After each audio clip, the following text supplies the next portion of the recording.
Pourquoi avons-nous besoin d'un berger? Je vais lire un petit quelque chose dans Jean 10. Jésus avait une conversation avec les Juifs dans le temple et les Juifs lui posaient la question, si tu es le Messie, dis-le nous. Arrête de nous, en fait, de nous tenir en haleine. De nous tenir en suspens dans Jean 10, 24. Et Jésus leur répondit, mais je vous l'ai dit, et vous ne me croyez pas. Et en plus, les œuvres que je fais rendent témoignage de ce que je suis, le Fils de Dieu. J'ai nourri 5000 personnes avec quelques pains et du poisson. J'ai marché sur les eaux.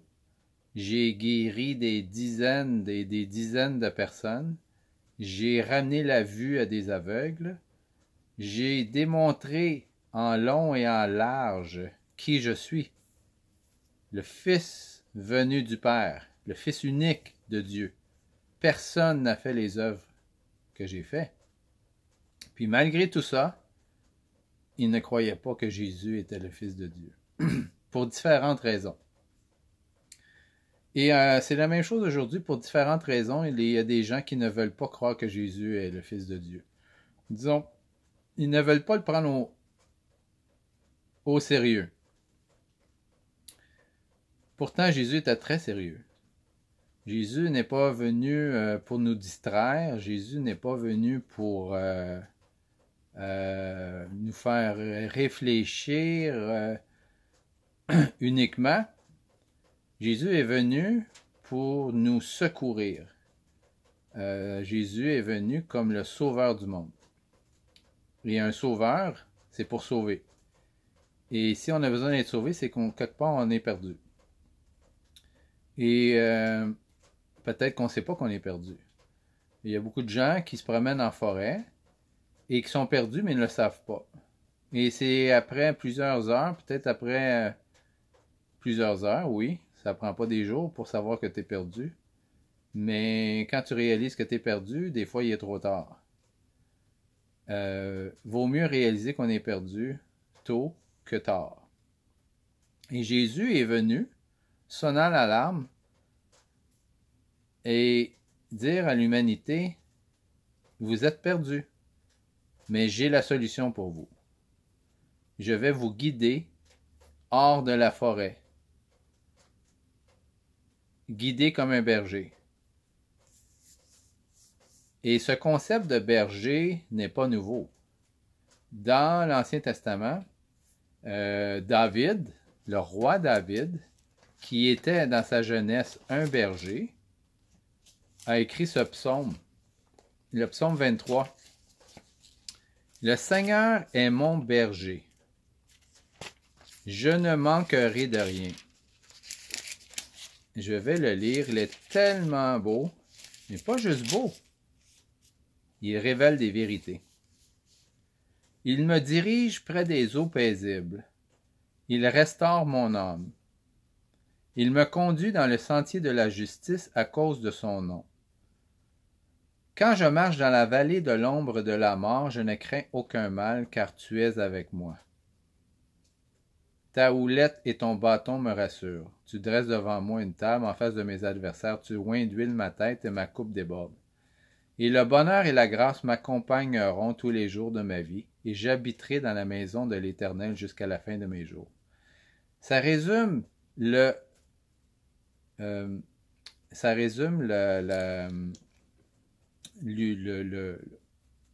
voyons, qu'est-ce qu'un berger peut faire pour nous? OK, le berger éternel. Qu'est-ce qu'un berger peut faire pour une brebis? Je ne suis pas un expert en brebis, mais selon ce que j'ai entendu parler, une brebis peut très difficilement survivre sans un berger. Et il y a plusieurs raisons pour ça. pour une raison ou une autre, ils disent que la brebis actuelle existe depuis 6000 ans. Puis avant, elle était sauvage. Mais ceux qui croient les Écritures savent qu'il y a 6000 ans, c'est là que ça a commencé. Alors, avant 6000 ans, il n'y avait pas de brebis sauvages. Les brebis ont toujours été domestiquées. Dieu les a fait comme ça. Et ils ont toujours eu besoin un de l'autre. Une brebis doit être tondue. Elle ne peut pas se tondre toute seule. Et si elle n'est pas tondue, sa laine pousse, pousse et pousse et pousse et pousse et pousse et pousse à un point où j'ai lu qu'en Nouvelle-Zélande, où il y a des brebis, ils ont trouvé une brebis qui s'était perdue. Puis je crois que ça faisait 2 ou 3 ans qu'elle n'avait pas été tondue. C'était la brebis la plus, il faut voir la photo, incroyable. Peut-être que je peux la retrouver, mais je ne le mettrai pas sur cette vidéo. C'est une vidéo low-tech, comme vous pouvez voir. Mais la brebis doit avoir un berger. Et voyez-vous, cette brebis était perdue. Pourquoi qu'on a besoin d'un berger? Parce qu'on est perdu. Et on est perdu à quel niveau? On est perdu au niveau principalement spirituel. Et on vit dans le monde naturel,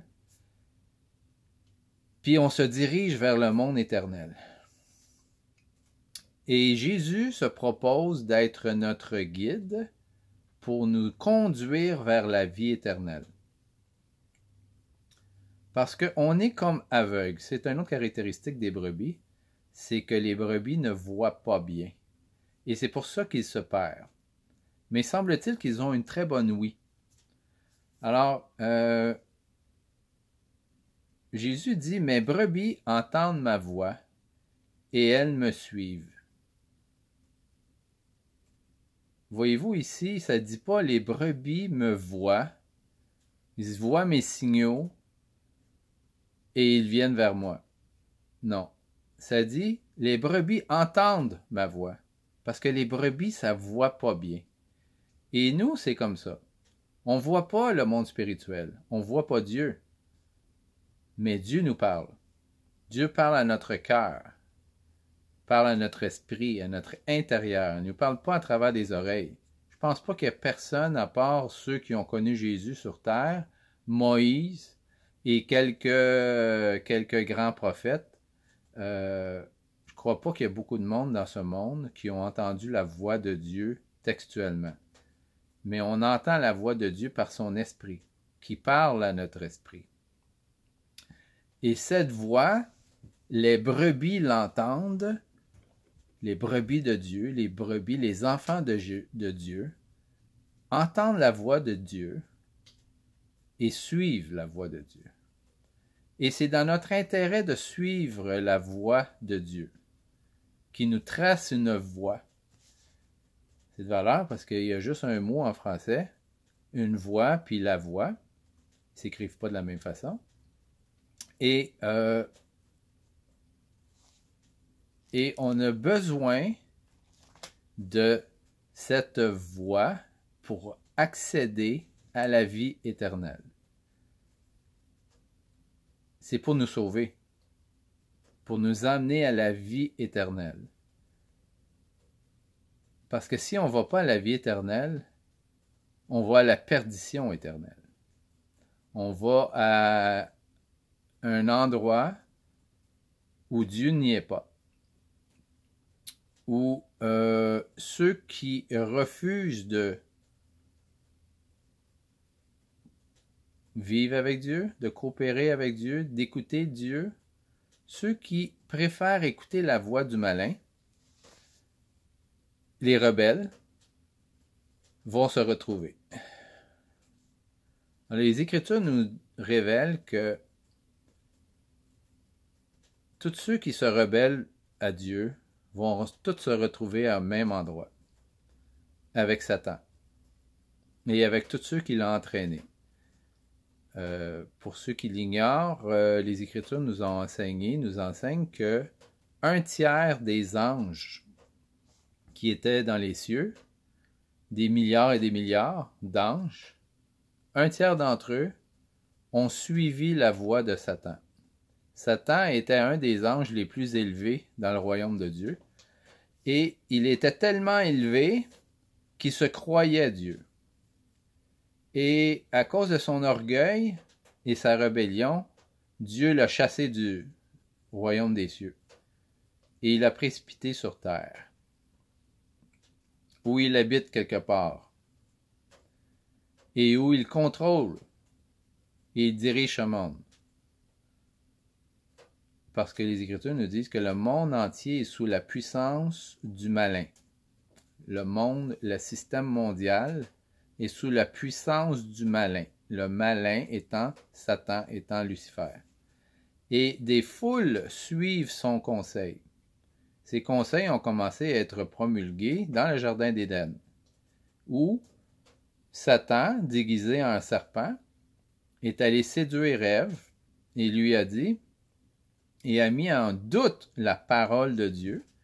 Quand Dieu a dit à Ève et à Adam, « Tu ne mangeras pas du fruit de l'arbre de la connaissance du bien et du mal. » Tu peux manger toutes les arbres qu'il y a dans le jardin, mais tu ne mangeras pas celui-là.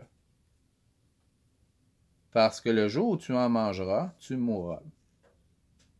Ève, se promenant dans le jardin, s'approchait de l'arbre de la connaissance du bien et du mal, le contemplant qu'il était beau, et Satan, qui se tenait là, lui dit, « Dieu a-t-il vraiment dit que tu ne pourras pas manger de l'arbre de la connaissance du bien et du mal? » Donc, tu vois, à partir de là, Ève a écouté la voix de Satan, et Satan nous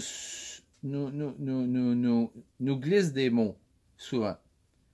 Mais le problème, c'est que Ève, elle a écouté et suivi les conseils de Satan. Et Satan lui a dit, « Dieu n'a pas dit de ne pas manger de l'arbre de connaissance du bien et du mal, parce que Dieu sait que le jour où vous en mangerez, vos yeux s'ouvriront. » Alors, Ève, je ne sais pas comment est-ce qu'elle a raisonné, mais elle s'est dit à elle-même, « Bon, peut-être qu'il n'a pas dit qu'on n'avait pas le droit d'en manger, alors je vais en manger. » Et elle s'est mise à manger de l'arbre de la connaissance du bien et du mal, qui est une allégorie. On ne sait pas exactement ce qu'elle a fait, mais le principe est qu'elle a désobéi à la parole de Dieu. Elle a choisi de ne plus être guidée par Dieu, et elle a entraîné son mari, qui était Adam, qui lui aussi s'est décidé de ne plus écouter la voix de Dieu. Suivant cet acte de rébellion, ils se sont associés à Satan parce qu'ils ont préféré écouter la voix de Satan qu'à écouter la voix de Dieu, qui a dit, « Vous pouvez manger de tous les milliers d'arbres qu'il y a ici dans le jardin. Il y a juste un arbre que vous ne pouvez pas manger. » Dieu a mis Ève et Adam à l'épreuve, c'est sûr, mais malheureusement, ils ont tombé. Et ce fut le début de la rébellion de l'humanité envers son Créateur. Et ça s'est fait dès le départ. C'était mal parti. Et donc, on sait tous qu'est-ce qui s'est passé. Adam et Ève ont connu la honte. Ils étaient nus. Ils ont été se cacher. Ils se sont enveloppés de feuilles de figuier parce qu'avant cet événement, ils n'avaient pas de honte. Ils se promenaient nus, mais là, ils ont réalisé qu'ils étaient nus. Ils ont commencé à s'habiller. Et Dieu a pourvu au premier sacrifice parce que c'est par un sacrifice de sang que nos péchés sont effacés. C'est un principe spirituel. Il y a beaucoup de gens qui ne veulent pas accepter ce principe, mais c'est pas nous qui l'avons inventé, c'est Dieu qui l'a inventé. Et Dieu leur a pourvu des peaux pour se couvrir. Et pour avoir une peau, il faut avoir tué un animal. Donc, un animal a dû mourir à cause de la désobéissance de Adam et Ève. Ce fut la première fois qu'un animal a dû mourir sur terre. Parce que je crois qu'à ce moment-là, il n'y a rien qui devait mourir. Tout devait être éternel. Alors Dieu a dû terminer la vie d'un animal. Ça a dû être un événement très triste pour couvrir les péchés de Adam et Ève. À partir de là, il y a eu un va-et-vient. Adam et Ève ont fait mea culpa, ont réalisé leur faute, mais ont dû assumer les conséquences. Depuis cette époque, Ève a dû mettre au monde des enfants dans la douleur. Je crois que c'est le seul être sur la terre qui accouche dans la douleur. Si on regarde la plupart des animaux, ils n'accouchent pas dans la douleur. Et avant cet événement, Ève aurait dû accoucher sans douleur, mais à cause de ça, c'est une reminder de la conséquence de la rébellion du péché de Adam et Ève. Que chaque être humain qui est né sur la terre, la femme doit passer par les douleurs de l'enfantement. Et l'homme doit travailler à la sueur de son front. Donc, ça a entraîné beaucoup de conséquences. La terre ne produisait plus comme elle produisait avant la chute. Les fruits, les légumes étaient abondants. Ils étaient végétariens. Ils sont devenus carnivores et végétariens aussi, etc. Alors, tout ça à cause qu'ils ont écouté la voix de Satan. Ils ont refusé d'écouter la voix de Dieu. Mais là, Jésus nous arrive et nous dit, « Moi, je suis le bon berger. Et les brebis entendent ma voix. Et par conséquent, mes brebis, j'en prends soin, ok? Je vais tondre leur laine, pour ainsi dire. Ils n'auront pas à souffrir. Je vais prendre soin d'eux et je vais les conduire à la vie éternelle. » Jésus est le bon berger et il nous conduit à la vie éternelle. C'est le rôle de Jésus. Et en plus, pour effacer nos péchés, il s'est offert lui-même en sacrifice pour nous. Parce que comme vous avez vu au début, Adam et Ève, Dieu a dû tuer un animal pour couvrir Adam et Ève. Et Jésus est ce sacrifice. Non pas... c'est pas un animal qui est mort pour nos péchés. C'est Jésus lui-même. C'est le berger.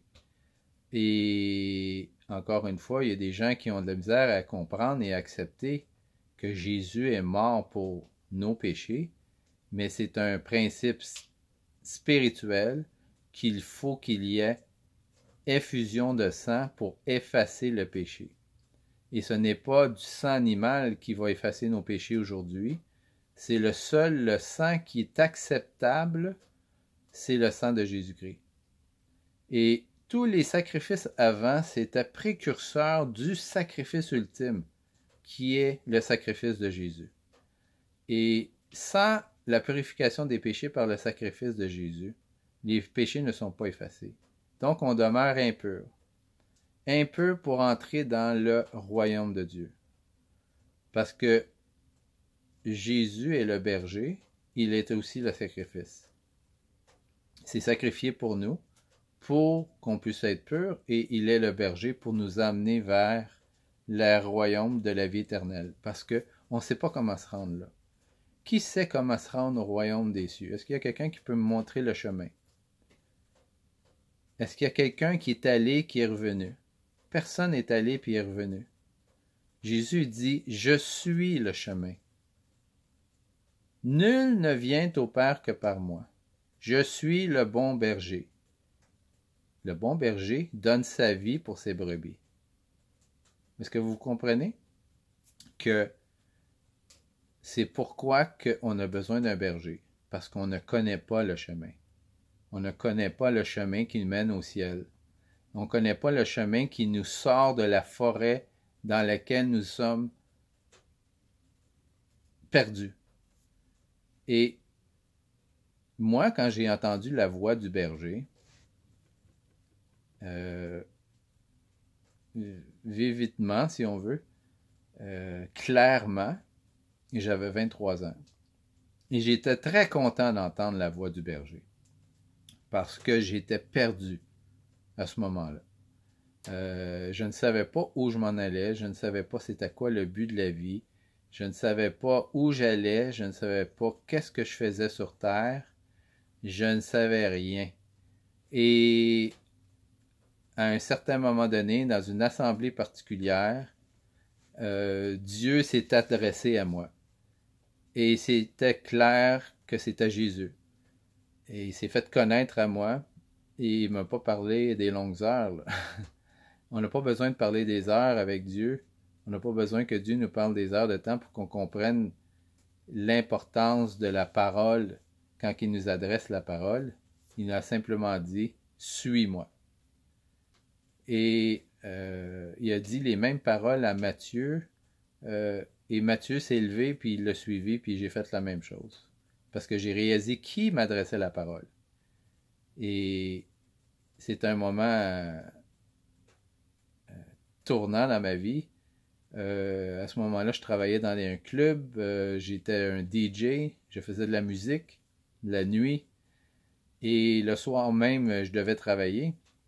Et j'ai été à mon travail, j'ai dit à mon patron, j'ai dit ce soir, ça va être le dernier soir que je vais travailler pour toi. Parce que travailler dans un club de nuit, faire de la musique, de la bière, de la drogue,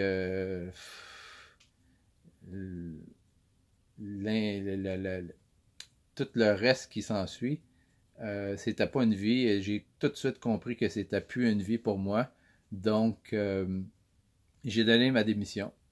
Et mon patron, à ce moment-là, m'a dit « Pourquoi? » J'ai dit « Parce que j'ai rencontré Jésus. » J'ai rencontré Jésus.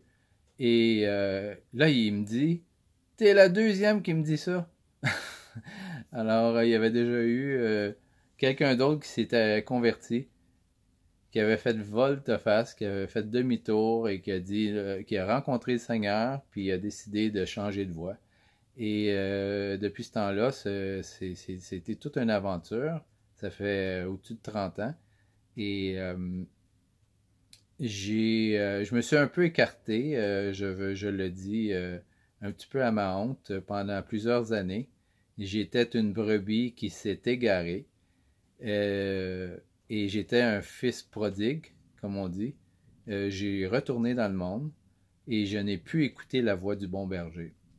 Et par sa grâce, Dieu est revenu me chercher par sa parole et me fait réaliser que je devais revenir au berger et